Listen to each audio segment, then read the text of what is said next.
Kita menengok sejarah sebentar. Sebelum Kopernikus menyatakan matahari pusat semesta, maka dunia ini konstanta matematika dan fisikanya tidak pernah stabil. Tidak banyak penemuan yang jenius karena semuanya banyak yang belum pasti. Matematika dan fisika itu ilmu pasti, belum menjadi ilmu pasti saat itu karena konstanta bilangannya tidak stabil. Ketika Kopernikus memberikan pernyataan matahari pusat semesta, dia dipenjara oleh gereja. Namun sahabatnya yang lain, Leonardo da Vinci, terinspirasi. Dia menjadikan nol patokan semesta di matahari dalam setiap perhitungan kalkulasi di dalam karya-karyanya. Membuat dia menemukan aha moment, yaitu semua mendadak menjadi pasti dan fix. Dia saat itu menciptakan lebih dari 6.000 paten karya-karya baru. Karena akhirnya ditemukan patokan tadi membuat konstantanya konstan atau diam. Dunia menjadi terang, illuminate, karena akhirnya semua ada patok yang diam.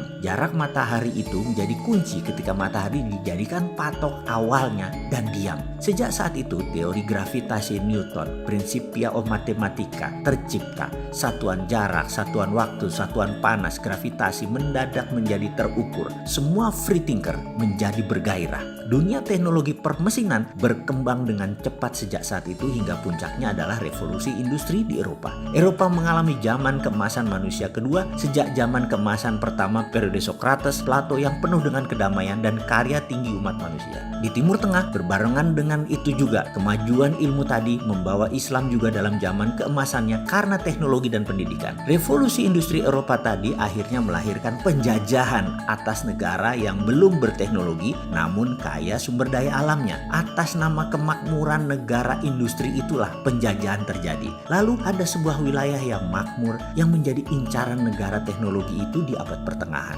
Wilayah itu mataharinya tercurah 95% dalam 1 tahun. Sumber airnya banyak dan memiliki pegunungan vulkanik dan tektonik yang panjang yang setiap saat memuntahkan sumber pupuk yang subur. Penduduknya bercocok tanam dan nelayan. Pelautnya handal, pertaniannya sudah mengikuti musim serta sistem irigasi yang mumpuni dan juga punya budaya kesenian yang tinggi. Jika sahabat ingin tahu tingginya sebuah peradaban, lihatlah seninya. Eropa di masa jayanya, zaman Renaissance, alat musiknya terbuat dari senar, kayu bahannya. Biola, harpa, piano, drum.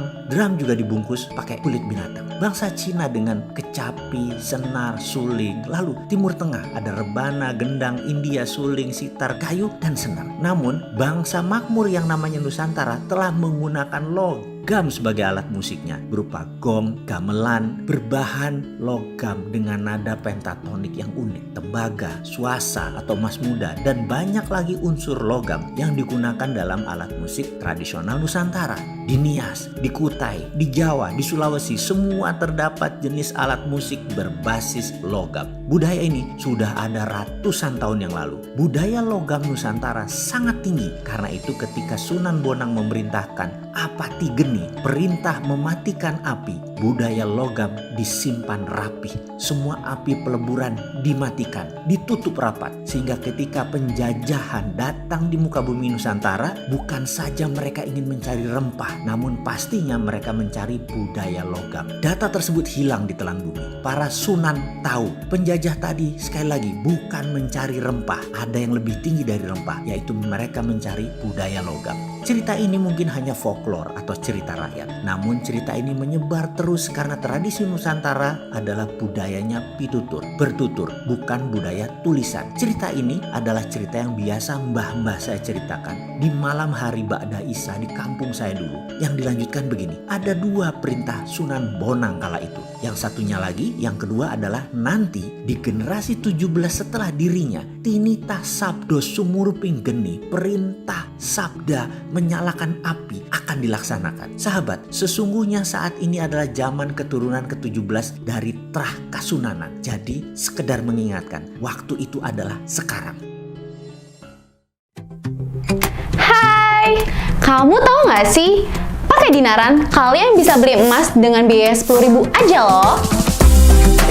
Kamu bisa transaksi emas dengan sistem digital jauh lebih mudah. Beli emas, belanjakan emas, ambil emas, beri atau transaksi emas bisa dimanapun kalian lakukan. Selain itu, rupiahmu jauh lebih aman dengan underlying emas tanpa takut berkurang dan cenderung naik setiap waktunya. Di Dinaran, setiap rupiahmu bernilai emas. Jadi, download Dinaran sekarang juga.